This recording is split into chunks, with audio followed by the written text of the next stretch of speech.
All right, welcome everyone to Gallery Bergen, Virtual Gallery Bergen. We are now live here with our panel discussion that's entitled The Future of Policing in America. This panel is associated with our current exhibition that is called BLM at BCC, uh, Photographs from the Life of Protest. This is a virtual gallery that you can check out at blm@bcc.com. And it is a collection of photographs that were taken by a family of photographers during the Black Lives Matter protests this past summer. Um, I want to get right into our panel. I want to introduce everyone. Tonight, we're really pleased to have a wonderful collection of people, include people from law enforcement, from sociology, from community activism and educators. Tonight we have Maureen Ellis-Davis, who is a faculty member, a professor at Bergen Community College in the sociology department. We have Rich Kuiters, who is the department chair of the criminal justice program and a good friend of mine. Also a dear friend, we have Akinyele Umoja, who is a professor of African American Studies and past department chair at Georgia State University in Atlanta, and founder of the Malcolm X Grassroots movement. And we also have a substitute. We have a pinch hitter tonight for Lawrence Suffern. Chief Suffern was unable to make it, but we went straight to the A team, and we have Commissioner Jiles Ship has joined us. Commissioner Ship is the current chapter president in New Jersey from NOBLE, the National Organization of Black Law Enforcement Executives. He has previously been the president of the national organization, and has more accolades and has a resume that you wish that you would have if you're involved in law enforcement, and as the person who goes and speaks to Congress and whispers to presidents and mayors and governors about how to transform policing in the United States. And I'm very grateful to have all of you here with me tonight and to have this conversation. Some difficult subject matter, and we were talking off camera just a few minutes ago, and I wanted to just rejoin that discussion we began. A slogan was heard across the country this summer that took a lot of us, even longtime activists who've been involved in stopping police violence, a slogan that caught a lot of us by surprise, which was abolish the police. And that caught the headlines. Sometimes then the headlines would be defund, disarm, but abolish the police is what caught everyone's attention. And I guess I'll start with you, Akinyele. I thought, Brother Moja, maybe I'd start with you, or someone who's been in the community activism part of this for 40 some years. What were you thinking when you had seen that slogan, and how did that connect to your own history of activism? Actually, when I first heard the slogan of defund the police, it sort of reminded me of demands we had in the 60s, 70s, 80s around the militarization of American society, really not American society, but international policy, and how so much was being spent on defense. And so activists had been calling for um, taking some money from the defense budget. And activists like even Dr. Martin Luther King talked about taking money from the defense budget and putting it into social services.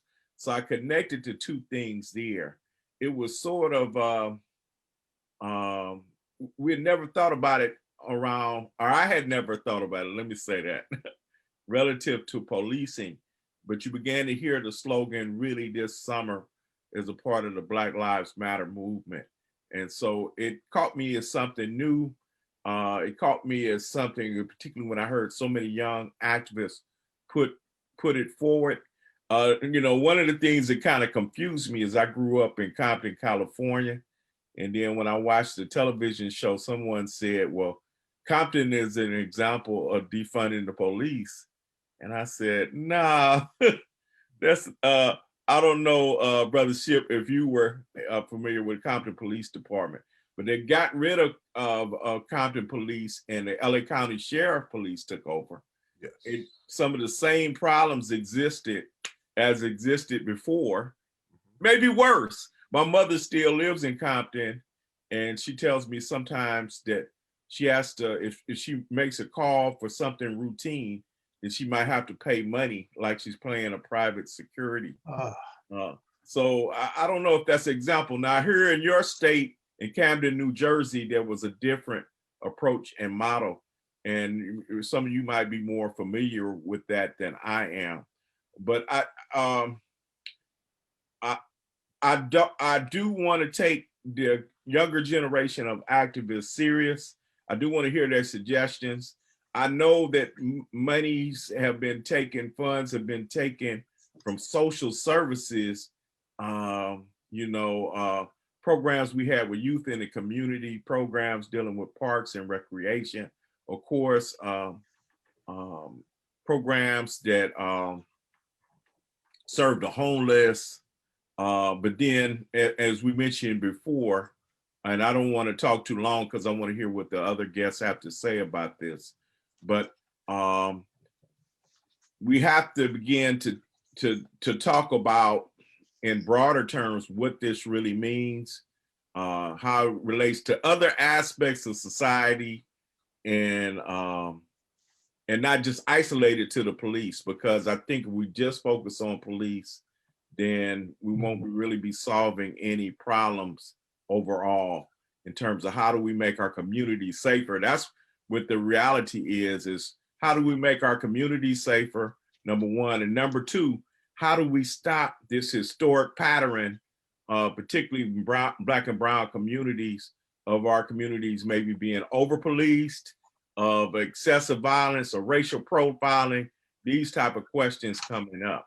And how's that connected to the economy and other things in society? So that was my thinking at that time, and that's how I'm still trying to process, because I'm still in conversation not only with younger activists, but even with some folks who are abolitionists, people dealing with the criminal justice system. I think it's going to take a conversation with all of us to come up with a good solution. Go ahead, Rich. Yeah. Okay, I understand fully what you're saying. But there was a change in policing in the 60s, in the 70s. We went to a community-based policing, which we really tried to talk with the community. We wanted to be part of the community, not apart from the community. And I think that's what the chain has to occur yet. We have to get back to the format that we want to be part of the community. And if we're not part of it, we're going to be separate. If we're not a reflection of the community, we're going to be separate. We're going to be different. And we don't want to be different. We want to have that community. The bad eggs are ruling right now. And that's not the majority of police officers in New Jersey, at least. If I could ask, where this change occurred, where was it? Because it didn't change. It didn't change like that for me. I was a teenager in the 70s, and man, we would stop so much. I can't relate to that. It was kind of different for us. Yes. I grew up in Los Angeles, California, Compton, and we saw more policing, and then later it would be the drug war, and that's it.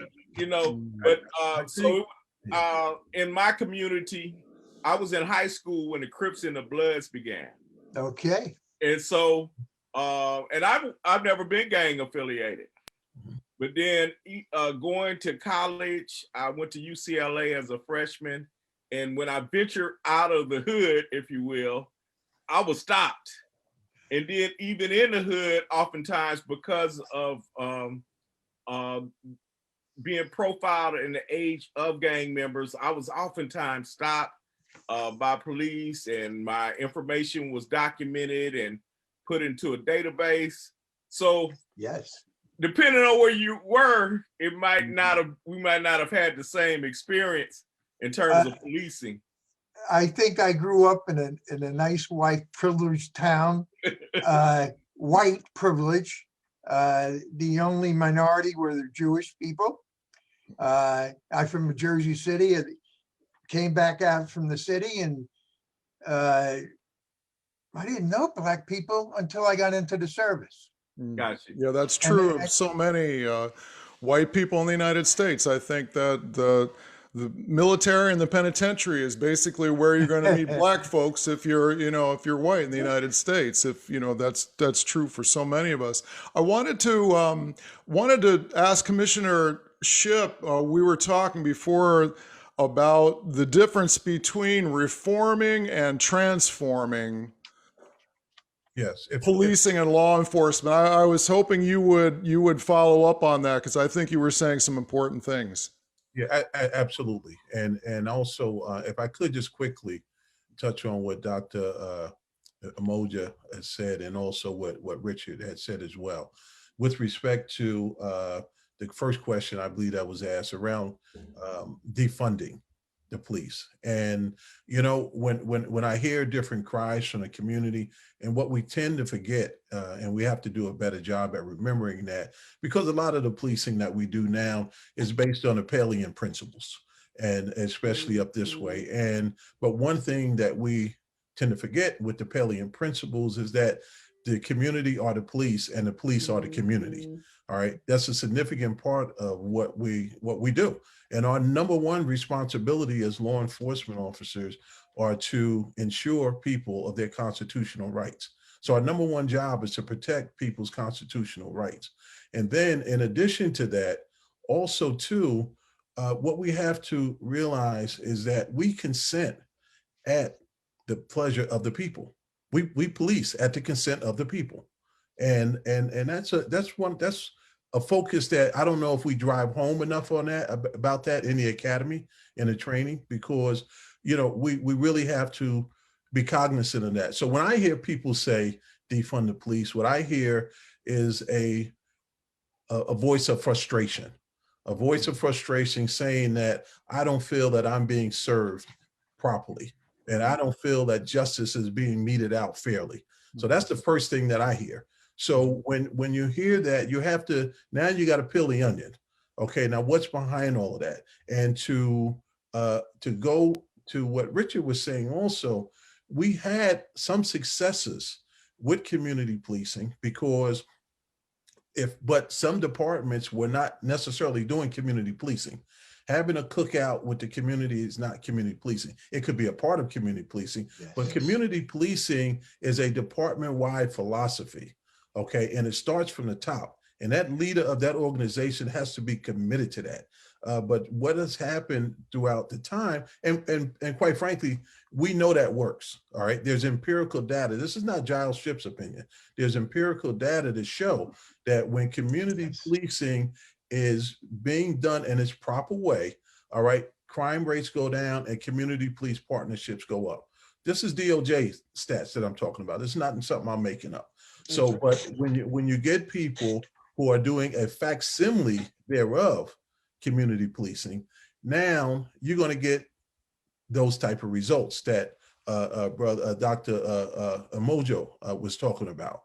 And quite frankly, we have to get back to that, because where I see us now, and I've been through a number of different transitions in policing, and I'll get right back to that, Tim, in a minute, to your specific question. But one of the things that I've seen is that rather than policing with the community, we have gotten to, especially after 9/11, now we are in a mode of policing the community. All right. And if we police the community, first of all, it's not the most efficient and effective way to address disorder. All right. And secondly, what we're going to create is a us versus them mentality.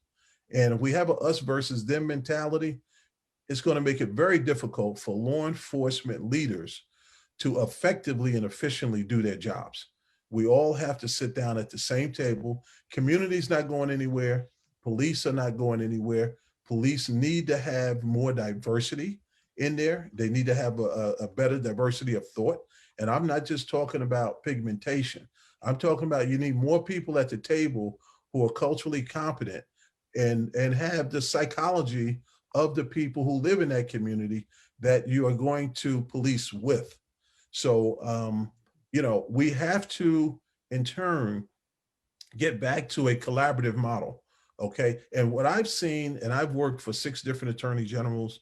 I've worked I've headed a law enforcement agency and a municipal agency, and I've worked 20 years at the local level and municipal level, and 20 years at the state level. Pretty much ran a gamut from patrol right through investigations. And one of the things that I found is that most people, regardless to race, gender, or economic status, they want to live in a safe community. All right. They want their children to get a good education, and they want their children to be successful. So if we can start out with that as a common denominator, I think then we can have more intelligent discussions that's going to lead us to a better result. But if we can't even get there and we stay in this us versus them mentality, it's going to be very difficult for us to succeed with these efforts. I don't want to monopolize too much of the time, but No, if there's any other questions? those are great points. I wanted to bring in Dr. Ellis-Davis. Yeah, what he's talking about, what you're talking about is a cultural reset.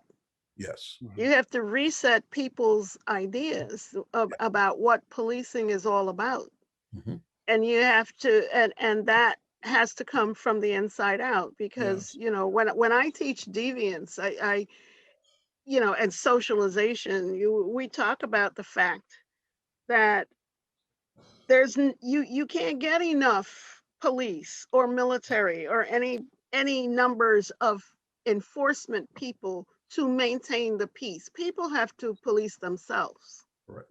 And so you need to, people have to want the order. People have to, understand that. And right now we're living in communities that are, for want of a better term, they're encampments Mhm. where, they're outsiders and insiders, as you said, them against us. And, how are you going to get people to understand that the police should not and do not have to be their enemy? Well, there has to be a mindset change among police as well as among the citizens in the community. And some people think that'll only happen if the police are actually part of the community, as meaning live there and understand and get to know people one-on-one, on and off duty. Other people say, no, you just need to be enmeshed in the lives of people. Why is it that rates of violent crime appear to be lower in upper income areas than lower income areas, middle class areas where a lot of police live? Part of it is because people know them on and off, in and out of uniform. They're part of the community. So, you see this person, in a rough situation, and you help them out. So when you call them for assistance, you don't see them as an enemy coming to enforce something. Whereas if you are just coming in and you're armed to the teeth and you're walking through, and then you leave that community and go somewhere else, and then when there's an issue, you come running in armed to the teeth, people see you as not a help, but an invader, and that has to change. Yeah, if I could just jump in here, I think that this connects back to what Dr. Umoja was talking about before, and Commissioner Shipp, the relationship and the changes that have happened in what police are supposed to do, and the roles Yeah. of the police have been changing. We could take any number of things, but like for example, in your area of expertise, Dr. Ellis-Davis, like in mental illness, when the federal government came down with consent decrees that required people to be held or to be taken out of mental hospitals and mental institutions, to be taken out of confinement. It was a Supreme Court ruling that just overnight placed people with severe, even psychotic, schizophrenic mental illness on the street with I happen to have worked for New York State Office of Mental Health during that era. And so overnight, the role of the police, particularly in poor communities where homeless, mentally ill people would end up going, the role of the police changed to dealing with people who were mentally ill. But the thing is that the policing developed, emerged, evolved as an institution. Yes, it and did. Now it is an institution. And if you think about an institution, it develops to meet a particular need. And it is really good at meeting that need. But times then change. And the institution does not change with the times. So the institution then begins to be the problem and bringing on more of a problem because it has not adapted. So, there was a time in the history of the country when you needed people who were able to grab that person and remove them from the crowd and, keep the masses safe and separate that individual. But now we're sending police charging into situations for which they have no training. And you can't train them for that and all the other things. We need to change, like change 911 so that it's not police, fire, medical. It's police, fire, medical, mental illness, homeless, something else, so that you send the appropriate person. Yes. Well, I think Dr. Umoja, you were talking about, in our interview, you were talking about in Atlanta, I think there's a 311 code where you can call for people who are in mental distress. There's the Cahoots program I believe it's in Oregon. I think there's another one in California called CARES. And so when you call emergency response, the people who are dispatched, this would be the defund the police, but put the money someplace else strategy. So don't give the beat cop the responsibility necessarily of having to respond to somebody who's mentally ill and distressed, but send people who are trained and competent in talking somebody, quote unquote, off the ledge, or talking them out of the, the knife that they're holding or brandishing, or threatening themselves or threatening somebody else. And don't put people in that position who are not trained for it. I think statistics from the Justice Department, the average, Commissioner Shipp, you can probably comment on this. Statistics like this are somewhat misleading, but I think the average officer gets 58 hours of firearms training and 8 hours of de-escalation training. So I want my police officers to have firearms training so that they know what the heck they're doing when they're holding something that carries lethal force. That's one of those things, sort of like a apples and oranges comparison. But what is true is that officers, by and large, in this country, different than other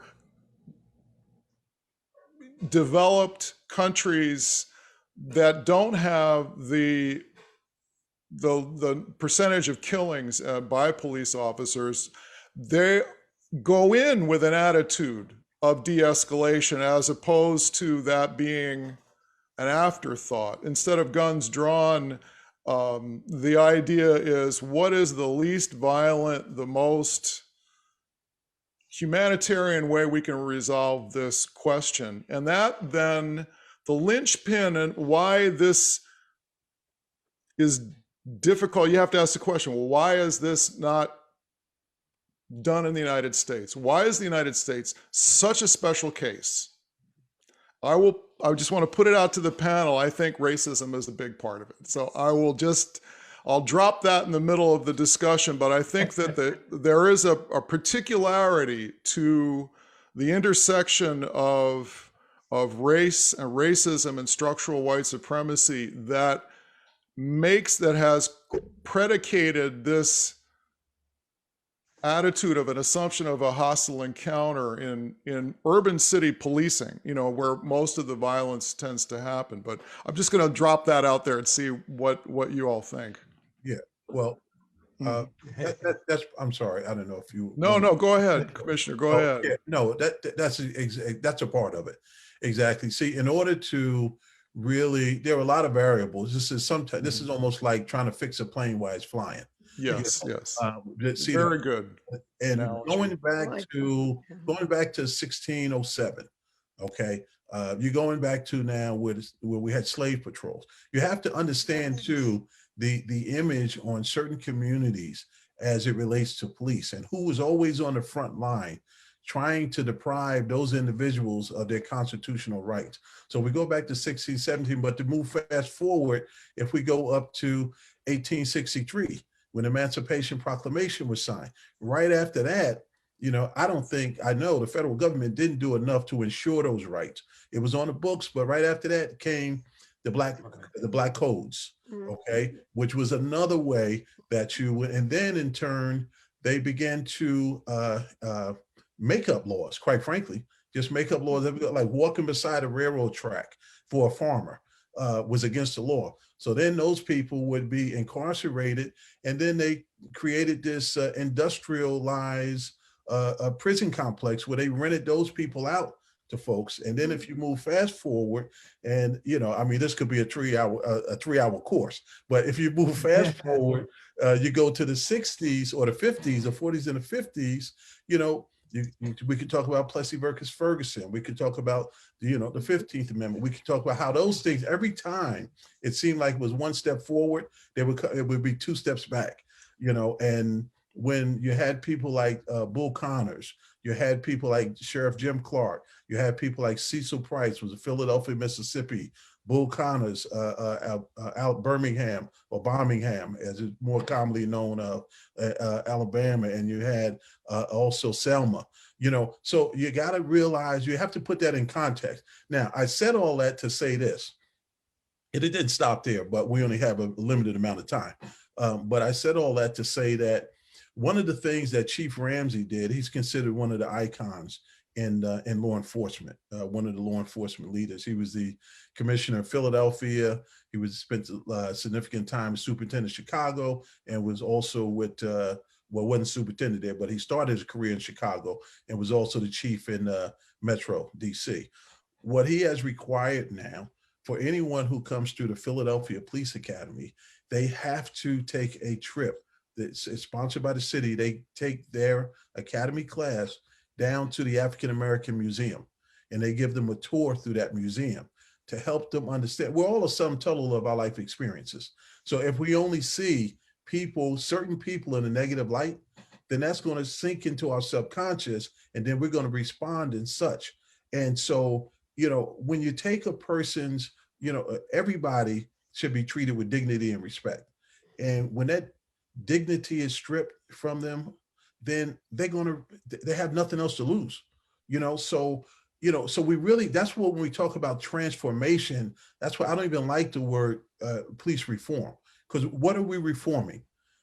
Maybe the systems need to be torn down and rebuilt so we can really transform. That's how you're going to have transformation, not by just coming up with various different what I call anecdotal solutions to address those problems. So race is a factor.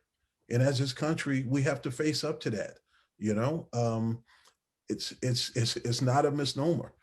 So the question is, how do we address that head on?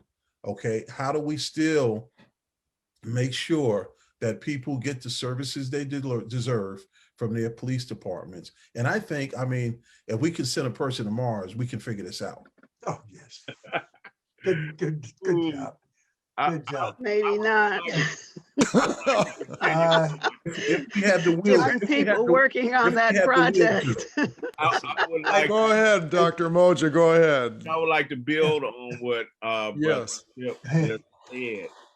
He gave us an excellent analysis of history. And just to continue on that theme, when he talked about the slave patrols, the black codes, laws during Jim Crow, we also have to put it in context of one thing we mentioned earlier in terms of how communities are policed now and the militarization aspect of it. That would be the war on drugs and policies related to make distinctions between crack cocaine and powder cocaine. You know, all of these things kind of lead to this sense of occupation that Black folks feel in their communities. And so, I agree with Brother Ship again. It's not just a question of reforming the police as if that's isolated from people who make policies in the legislature, whether it's federal or state or local, but it also deals with the economy itself. And so we have to begin to look at these questions in a holistic sense if we want to really have this making our communities more safe. Again, not only from, you know, we oftentimes think of safety from each other, but with this, you know, we see examples weekly of abuses that happen with policing of Black people, right? Black and brown people. We see the shootings that occur and the deaths that occur across the country that's connected to this racism that you all talked about, which is really, and Brother Ship kind of laid it out, it's the part of the foundation of the United States of America. Really, before it is the United States. Exactly. In 1607, that's Yes. before you have a United States, right? So part of the roots of this society being a white settler colony. And so I think it's a tremendous responsibility just to put that on an individual cop to resolve all of these issues, right? So it has to be a holistic piece, as he said, in terms of transforming society, creating different policy, putting different people in position to help make these policies, right? One of the things that I believe, I can't remember if it was Richard or it was Brother Ship who said that in particular communities, more elite communities, you don't have these issues, right? You don't have them, and it's not just because they live in the community. Sometimes in some elite communities, cops can't afford to live in them communities, so let's keep it real too, you know. But folks in those communities are gonna get different treatment because they're privileged, they're elite, and they're considered to be the people who run society, who make policy, things of that nature. So they get different treatment. They're treated as what? Public, as opposed to folks who are occupying communities. So we need to change the dynamic where, as folks have been saying, everyone are treated as you know, or being served because they pay taxes, because they're human beings and they have human rights. They're, you know, citizens, and they're supposed to be treated a particular way as somebody who's a part of a particular community. And so that's where the dynamic has to change, but it can't just be on an individual cop to deal with that. And I agree with Sister Davis said also that it has to be a cultural change, a cultural reset, and a cultural reset in terms of our society as well as in the institution has to be transformed also. So it was something, that's why I guess conversations like this lead to that transformation that's needed. Well, hopefully, you know, it has to move beyond here to. Go ahead, know, Dr. Davis. Go ahead. Let me. Some years ago, I was at a college in Brooklyn, and we had a 2-year criminal justice program, and we built it into a 4-year, and partnered with the NYPD to offer some of the coursework that would be credited to the graduates when they went into the academy. And this was a time when NYPD was beginning to require that their cadets have some college credits before they could graduate the academy. And at that time, and even now at Bergen, when every once in a while I'll get a CJ major in one of my classes, and they don't want to, they're not really after a degree. They just need their credits because they want to be a state trooper, and they don't understand why they have to take these credits. And it's part of what I see, and I'm talking about with the cultural reset. You have to understand people and understand what people are like, and understand that different people with different backgrounds have different worldviews. And you have to become familiar with some of these worldviews so that you can interact with them on an even level. All views are good. We just need to start sharing them. And one way to reset this is to get them to start learning about people, learning about other ways of life, learning to see through the eyes of others. These are So important things. Though I was just reading in preparation for this panel, and I was really startled to see some statistics that it would indicate that two things don't work in police reform in terms of stopping violence: the training in implicit bias or sensitivity training or education of cultural differences, and body cameras. Neither one of those things has shown any statistical difference in changing the level of violence as yeah, but as you an see act. that But goes. and I'm not disagreeing with you, No, no, no, Dr. no. Davis, I'm but agreeing with you, hmm, and it speaks to the point I'm trying to make, in that a person has to want to change. Yeah. mhm, And when you give people these required courses and you have to finish X mhm. number of hours, that's a task you got to check off that box. I Yes, did that, Yes, and yes, exactly. it's like every Right. year you have to do your sexual harassment training thing and Right. finish that and send the certificate in, Yes. that kind of Yes. thing. Yes. But you Very, have to want uh-huh. to not engage that way. Right, So, right. so the idea is, how do we get people to want to know the person, and Mhm. we're sending our officers into areas, and we're asking them to resolve conflicts, Mhm. yes. and they're only taught one way to resolve the conflict, Right, right, exactly. and it's Exactly. not good. Right, Yes. exactly. And Dr. Davis is you're right on point. And the only way that we're going to change that is to change people's thought process, and that's through education. Yeah. That's the only way we're going to That's change it. that, because unfortunately, as much as I'm a major proponent of education, both of my son is working on his doctor, my daughter has a back, and I'm a huge proponent of that, because I came from a family that didn't have the opportunity to get education, but they knew the value of it. So Mm-hmm. they instilled in us, Mm-hmm. education is the key. Education is the way out, and subsequently, you know, you can re-educate people. Yes. Even though we, in this system that we have now, and especially on a lower level before we get to colleges, we pretty much get indoctrinated. It's not real. Mm-hmm. We're not really getting educated. We're getting indoctrinated to a Euro style mindset of thinking, and that's the way it is Mm-hmm. over here. I mean, Mm-hmm. we've pushed people back when I was in school. Our parents pushed to get a Black History course. Okay. Mm-hmm. um, we shouldn't have to have a Black History course. It should be a part of U.S. history, and it should be a part of world history.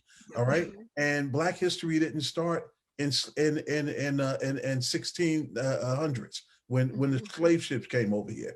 Black history goes all the way back to the mother of civilization. You know, so I mean, so we really have to. You can come out with all of these different de-escalations and all of these different types of training, and if that culture doesn't change, that culture will eat all these different types of training for breakfast, lunch, and dinner. So we have to first get to the changing of the culture. And we have, our organization, Noble, has presented the Attorney General in the state of New Jersey with a draft of how we think that can get done. And we're hoping, it's been a little while now, we're hoping that that is responded to in a positive way, because this is not rocket science, all right? We're law enforcement leaders. Our organization are chiefs of police and commanders in federal, state, and local law enforcement agencies. So, you know, you have years and years of experience and people who are competent and qualified. And we also have prosecutors, 3 prosecutors as part of our team. So we get this done, but at the end of the day, we have to have the will to do it. We have enough intelligent people and enough professionals that give up their time to address this problem. And because if we don't, I'm going to tell you right now, if we don't, this is not going to get better. No. It's going to get worse. It's not. And well, I wanted to follow that up, Commissioner.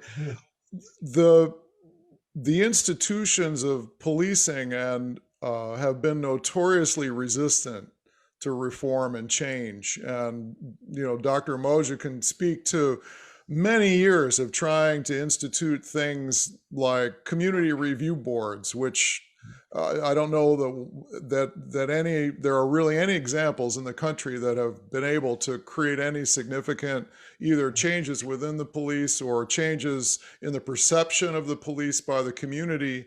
But I'm really interested to hear what are you proposing to the Attorney General that you think that has a chance of really making an impact on some of these policy issues?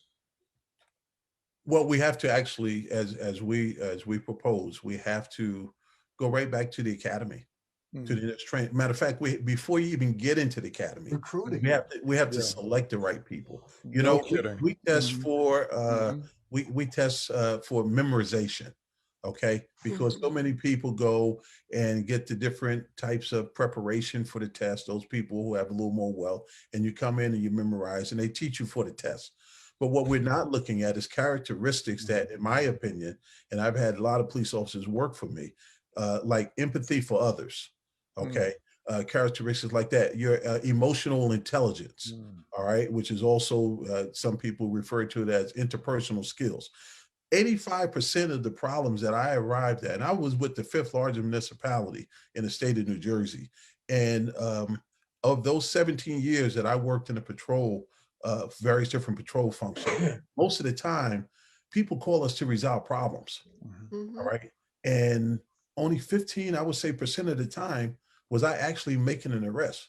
So you have to be, you know, you have to be emotionally intelligent, and you have to also, best advice I ever got, I know law enforcement professionals from all over the world. My mother told me when she pinned my badge on me, my first law enforcement agency, she says, you know, you have a badge and a gun now. You have a lot of authority invested in you. Treat people as though you would want them to treat your mother or father or sister or brother. And if you do that, you won't have any problem. Absolutely. I took advantage of that advice, and it kept me out of internal affairs. But at the end of the day, we have to look at the structures that we have in place now for academy. Somebody mentioned earlier about training people. I think it might have been you, Tim, said about the weapons training, firearms training. Very critical that we have firearms training, which we have to, don't have to go over that. We have to save people's lives, and sometimes the threat level is at lethal force. So you want people to be very careful of that. But what we don't do enough of, and which was in our proposal, is to also, every 6 months, twice a year, you have to recertify with your weapon in the state of New Jersey. But what we don't make people recertify with is unarmed defensive tactics. All right. We don't recertify unarmed defensive tactics. So what happens? Being that you're not comfortable And you get the training in the academy. After the academy, if you want to do some independent training, you can get it. But if we don't mandate that, all right, then what's your first go-to when the situation gets rough? All right, you're not trying to disarm a person any other way. You go to, your first option. So they do this all over the world. I mean, they teach this.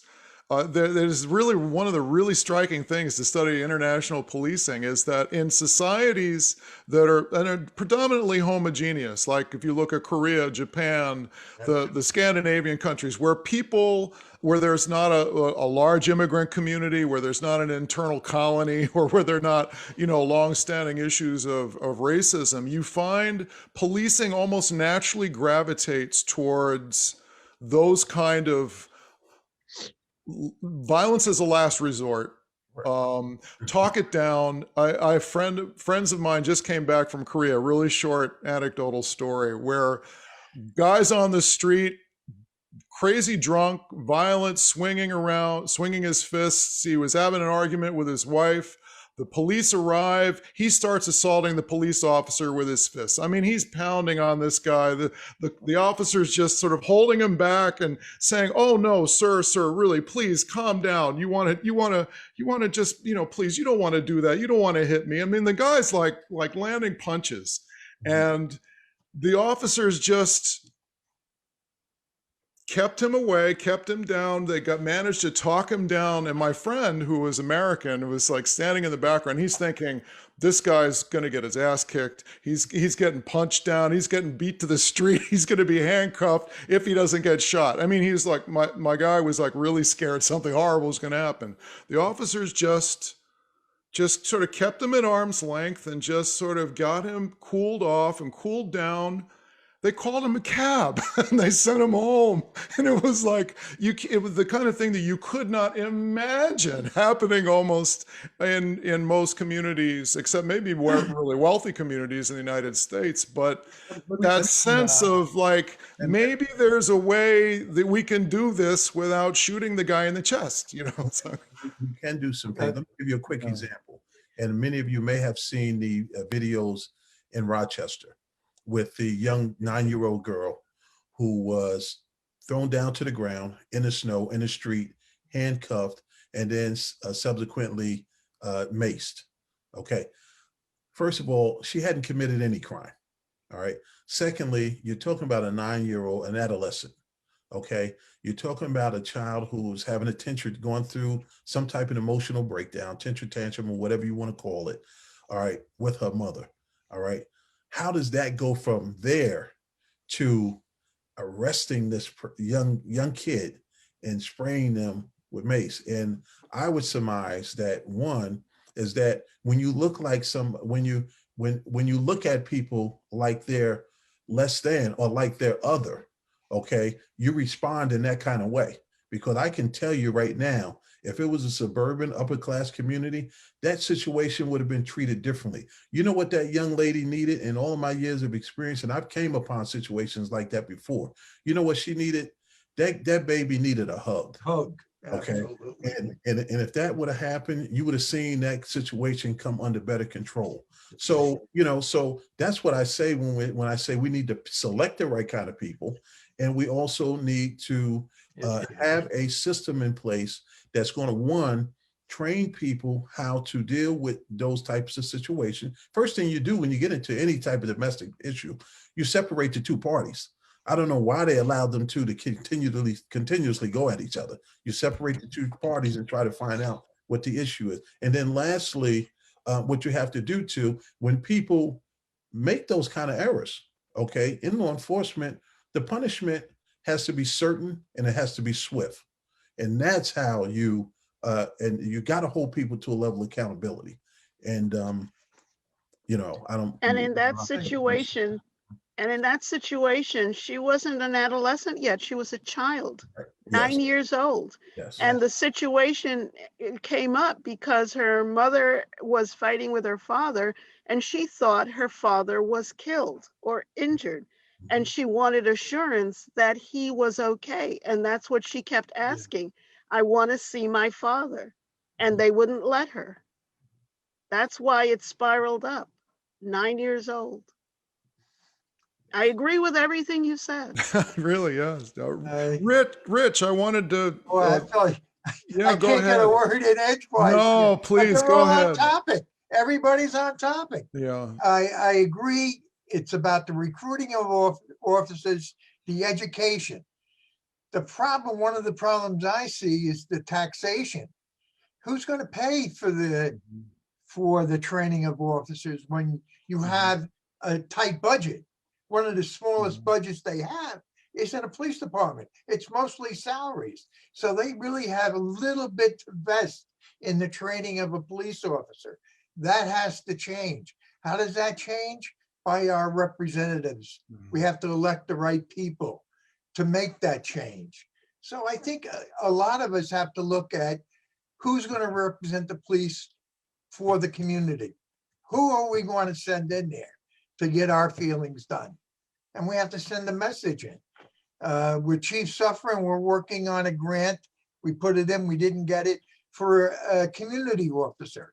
Not a sworn officer, a community officer, going into the different neighborhoods, trying to find out what the people in that neighborhood want. So we have to look at policing as a change. Yes. So we need sworn officers all the time. Yes, and you know what I say to that too, Rich, and me and Larry talk about these situations all the time.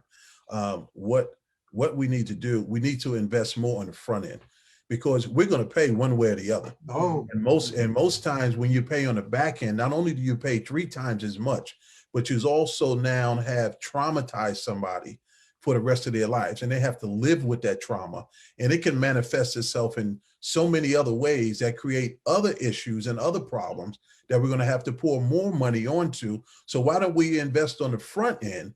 Because we know that works. Let's follow the science. This ain't difficult.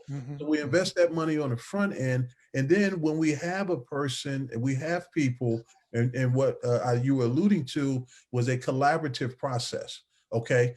Bring the community into the table. But don't only just bring the community in, bring everybody in that community that has a vested interest.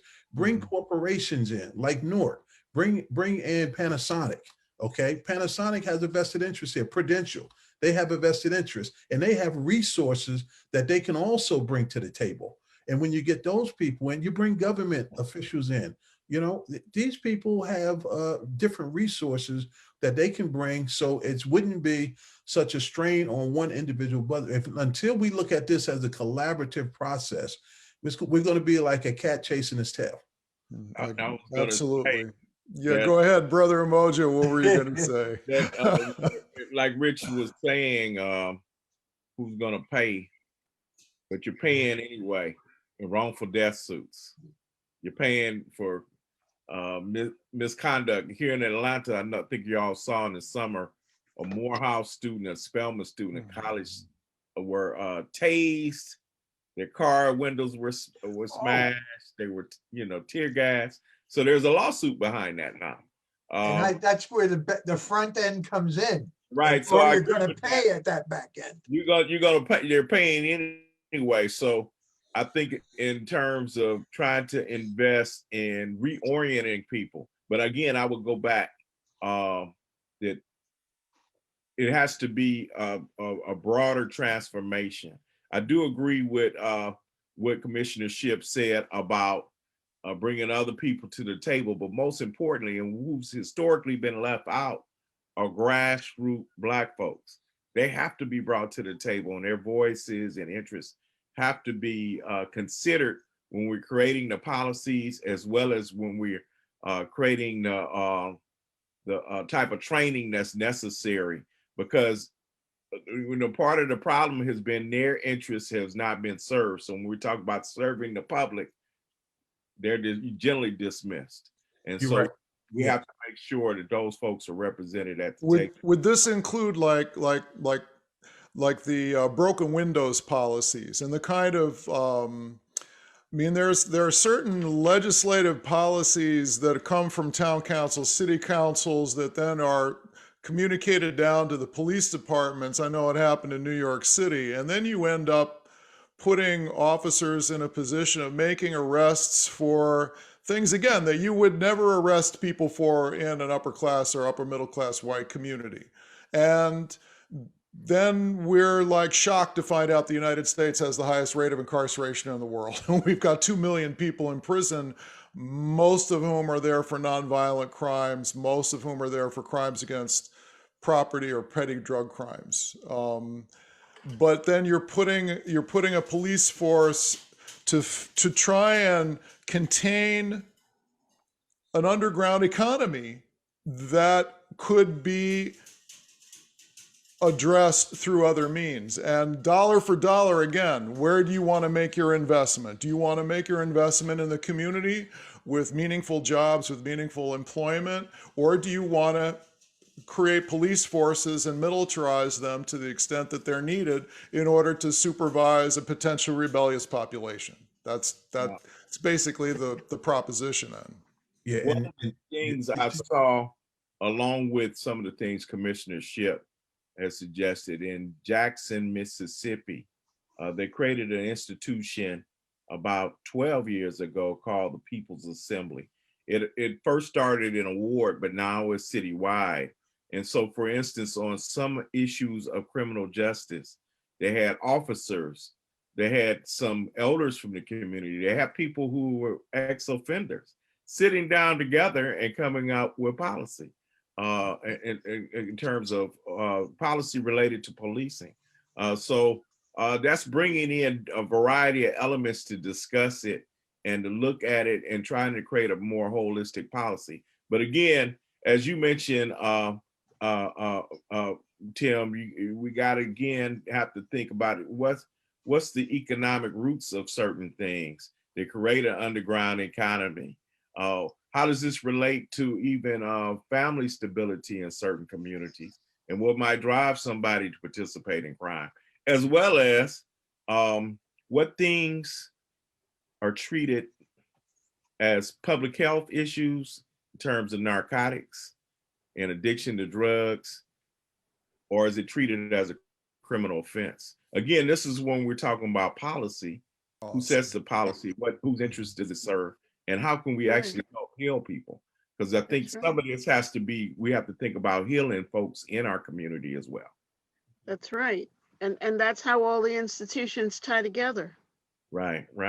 And that's very critical, because if you think tomorrow that we're going to team up, community is going to team up with police and resolve all of these problems, you're under an illusion. Exactly. I hate to tell it that way, because when a lot of these, when crime rates really went up, actually in 1976, Noble was founded, and the reason why we were called together out of that meeting, it was a 3-day symposium that the Law Enforcement Assistance Administration, which is now known as BJA, Bureau of Justice Assistance out of DOJ, came together with the Police Foundation and the Joint Center for Political Studies.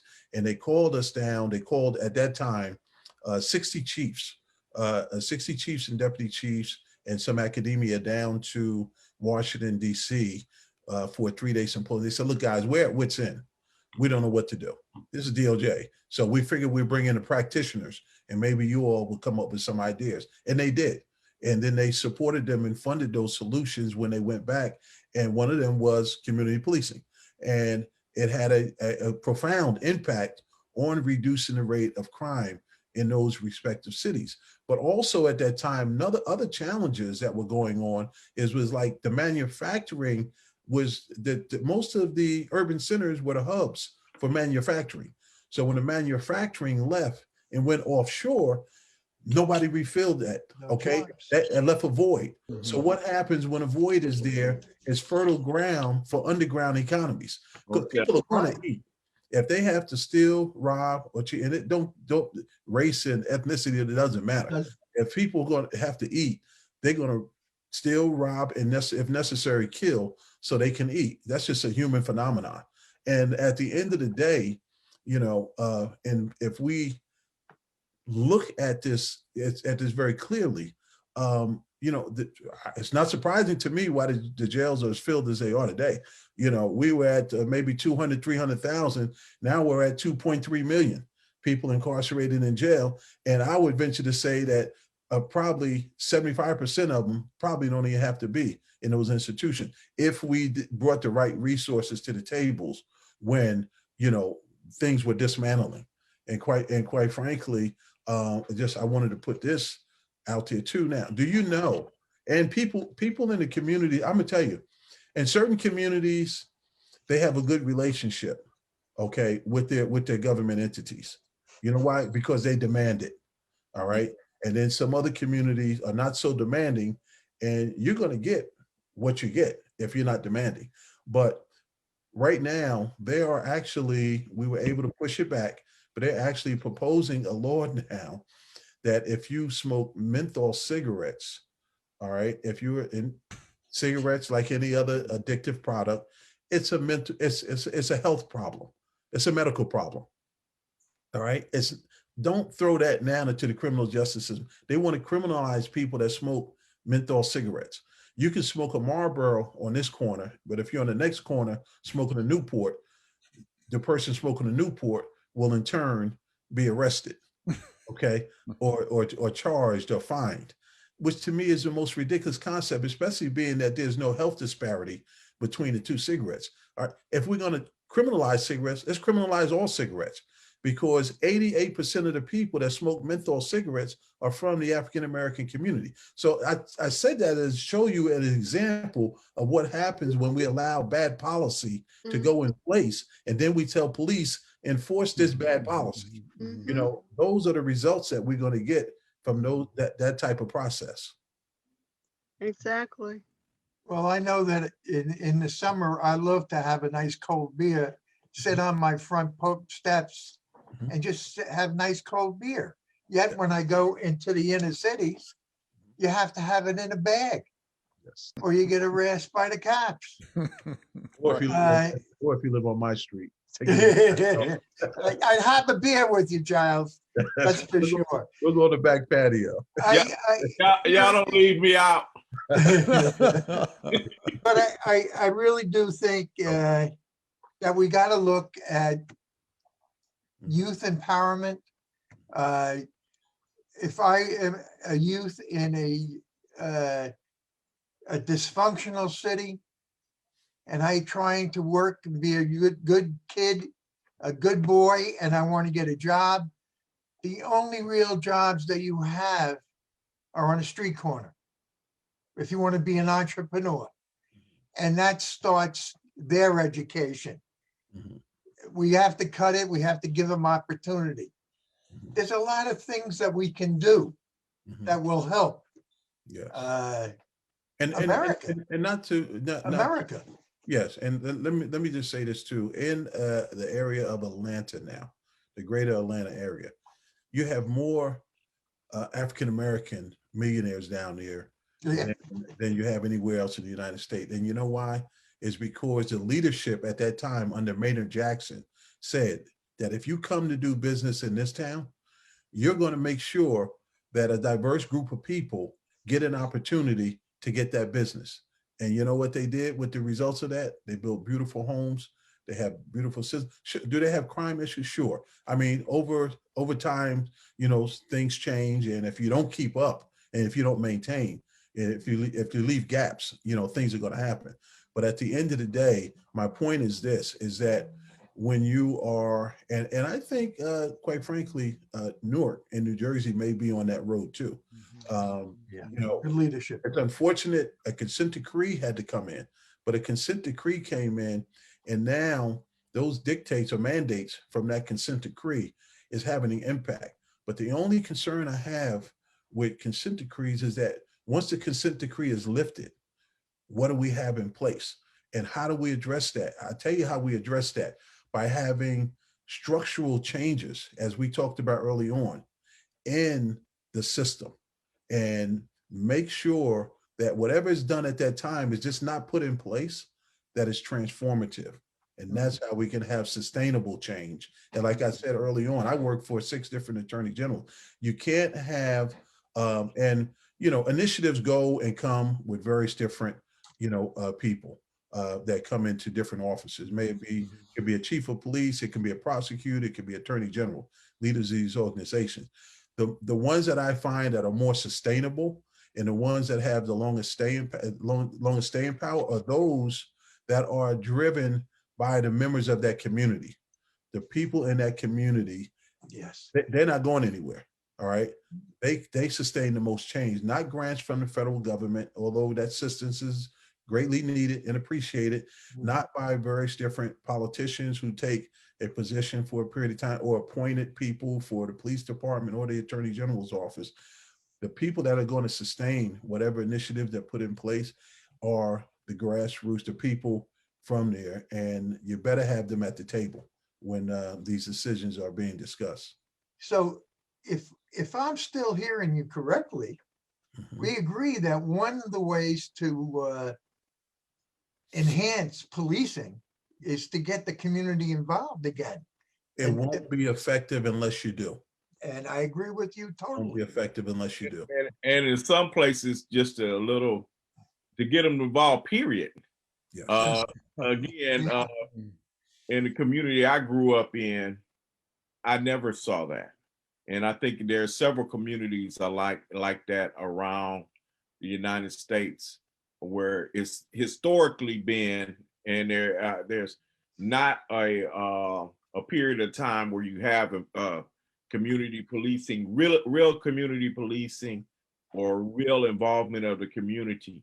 And I think as I've been advocating, it has to go beyond that to more community empowerment, period. It has to go beyond that to economic development in poor and marginalized and Black communities. It has to go beyond that to people being involved in making policies that impact their communities. So I do believe that, I do agree that it should be that involvement, but historically, in some communities, this never happened. I've never really experienced that. Well, I could say where I experienced it is on my campus.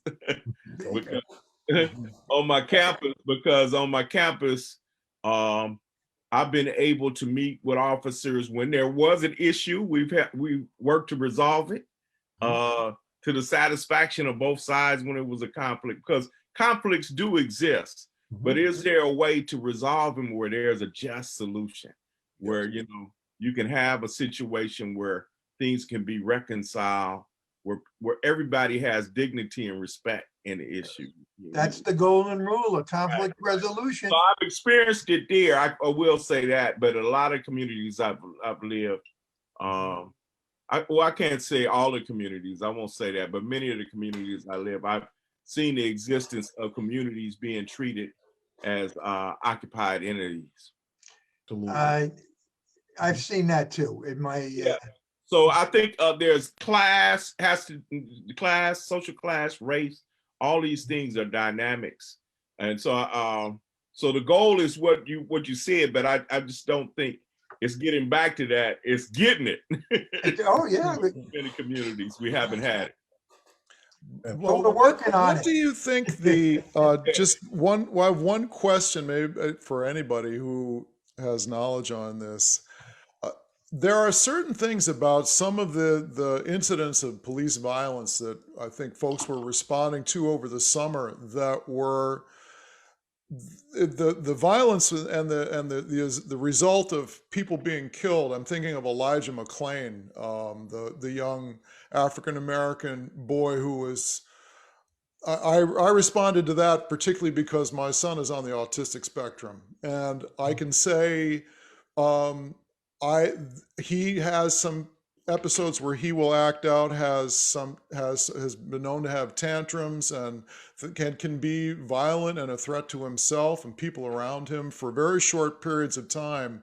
But I know that I would not ever feel comfortable calling the police in that situation, because being an Asian American young man who is, of a certain height and, he's not an imposing person, but I could not ever imagine wanting to be responsible for, something happening to him were he to be in that situation. And I know a lot of people feel the same way. It seems like there are certain like fundamental policy changes could be made from the top down very quickly, like the police don't get to shoot you when you're running away. You know, like running away from the police shouldn't carry the death penalty. I mean, which is just, it doesn't happen any other else in the world. You know, it's, you know, in any developed country, you know, running away from the police doesn't carry an automatic shoot to kill.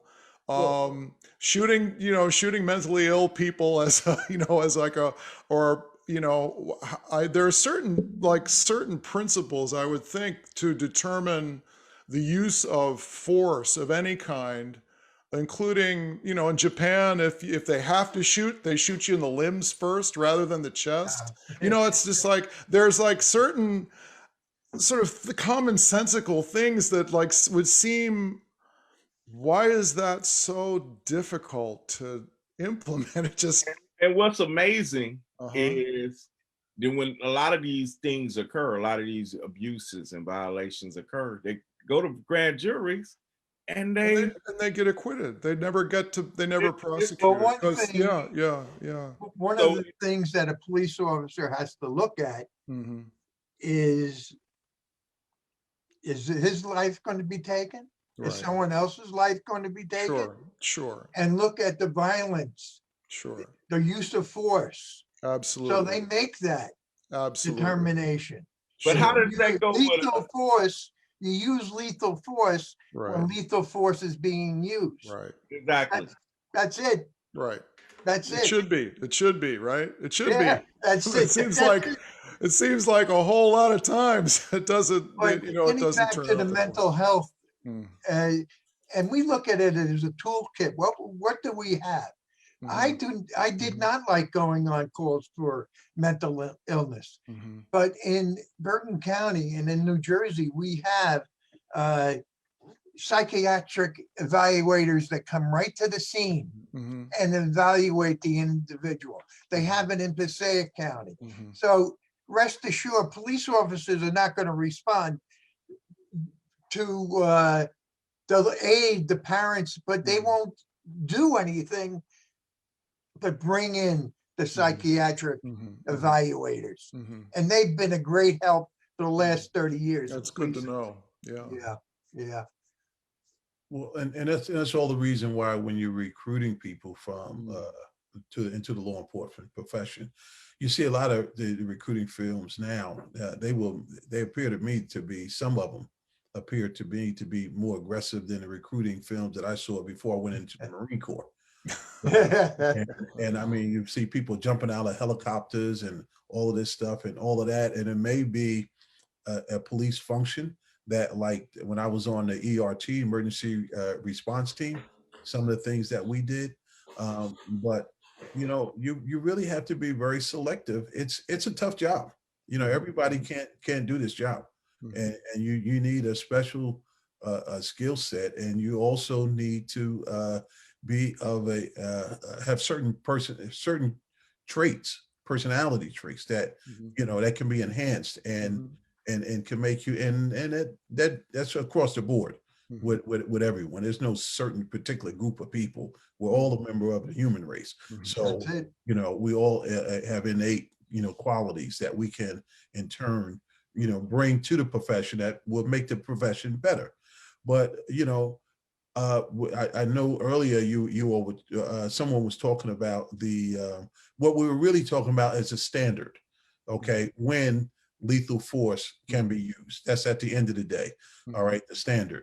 And since Tennessee versus Gardner, things have changed and evolved, and there are many who argue now that the standard needs to be brought down a little bit because anytime that if a person is running away from you, and it depends on the case and it depends on the jurisdiction. Sure. You got so many factors going into play here because you see what happened in South Carolina. Okay, the police officer that shot the gentleman running away from him in the back. And some of the things that some prosecutors tell me they're faced with now is that, we know we're not going to get a conviction, even though in our eyesight it was awful, but it was still lawful. So we know we're not going to get it. So subsequently, we'll put in a charge for second degree and try to get it on that side. But that's what's going on now, and I believe in Minnesota. There's so many different incidents going on now, but I think we can only handle what we can handle at this time. And so what we really need to do is put a deep focus on, in my opinion, the selection process of who we bring into the profession, as well as restructuring the system that we have in place now. But as Dr. Umoja said, that don't just think that if we come up with these solutions, we're going to all of a sudden it's going to be a perfect world. Because there's other structural problems that we have in this country. Economic empowerment. Okay, we have to deal with economic development, and when we do, we put this economic development plan together. If you exclude certain groups of people from that plan, guess what? Again, you're inviting more problems. So it's it's a lot, but I'm an optimist. So I know that we can address these problems, but more importantly than anything else, we have to have people of goodwill at the table, sincere about really addressing these problems, or else it just becomes a conversation or an academic exercise. Amen. Amen. On the I money, want to Tom. give everybody a chance just to say a couple of words to sum up. That was beautifully stated. Maureen, would you like to sum up where what you think and what you'd like to leave us with? I think the as everybody has said, perfect things. It's we're not going to change it today. We're not going to change it tomorrow, but we'll never change it if we don't start understanding and accepting that there is an issue that has to be resolved. And we have to resolve it from within and without. It's a multi-layered problem. It's an onion that needs peeling back. It goes to the core. It is institutional, meaning that all the institutions are fused together and involved. It's a massive change, but everything begins with a first step. Absolutely. How about you, Rich? What would you like to? Well, I'd like the first step there. And Uh-huh. good people do good things. And good people have to work collaborative together. And it's small increments. This is a good start here, Tim. I like the dialogue that we had tonight. I think opened some eyes. And I hope our students, and I hope all my classes, all 7 classes, for the extra credit, we'll be doing the paper on what their thoughts are on Good tonight's job. Good dialogue. job. And it was a pleasure being on this forum. I'll tell you truthfully. We all learn, and I think life is all about continuing education. And it's all about education, and we have to keep on working at it. We have to be able to change continually. Bergen's lucky to have you in the position that you're in, I think. I think we're really fortunate to have you and Maureen. She's the best. Yeah, both of you, really. And Brother AK, what would you like to hit us up with? I probably should just say what Maureen and Rich said, but no, I think so. I think it is figuring out what the next step is, and to continue these conversations, because I think it has to be an issue of community empowerment. It has to be issue of what Commissioner Shipp said about transformation, but we can only have that transformation if we can include everybody in this conversation and recognize particularly the voices of poor, marginalized, Black folks, brown folks in particular, because we're the people who are most impacted by the abuses there. And it's not just a question of the police, right?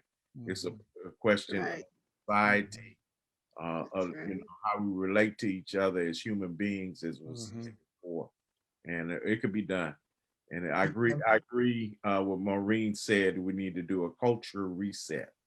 Um, you know, who was it that mentioned also?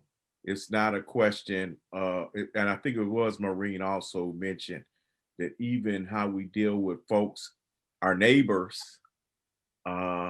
is a part of this equation, as well as the relationship that I have with, police officers in my community. One other thing. See, y'all shouldn't have gave me back the mic. That's a sign of a lifelong community activist. Right. Rule number one, never give up the mic. But I think it's a question too of, I think it was Commissioner Ship who said how certain communities, they demand certain things from all the institutions in their community. So part of it has to be to assist poor, marginalized Black and brown communities to get better organized. So when I talk to you about an institution like they have in Jackson, Mississippi, of a People's Assembly, we got to create spaces for people to have voices. And to the students, whether you're criminal justice students or whatever, in the 60s, in the past, it was students who played a role in helping communities get organized, lending the skills necessary to help people to be able to voice their concerns. So I think that's an important part of this equation and an important part of the next steps. Thank you. And thanks for allowing me to participate in this. Oh, man. Pleasure. Rich and Brother Ship, when y'all drink that beer, don't forget about your brother down here in Georgia. Oh, for any of us, man, I'm ready, man. And Tim, if Listen, man, I want to thank all of you. This was just a wonderful conversation, and I think, at least in our community here, hopefully a step forward, and I hope that maybe we can continue these conversations in whatever capacities we're in with the people who will listen to us and matter to us and who we can respond to. I've learned a tremendous amount. I want to thank Professor Kuiters, Professor Ellis-Davis, Commissioner Ship, and Dr. Umoja. I'm so grateful for your participation, and I look forward to speaking with you again real soon. From Gallery Bergen, thank you so much. Take care.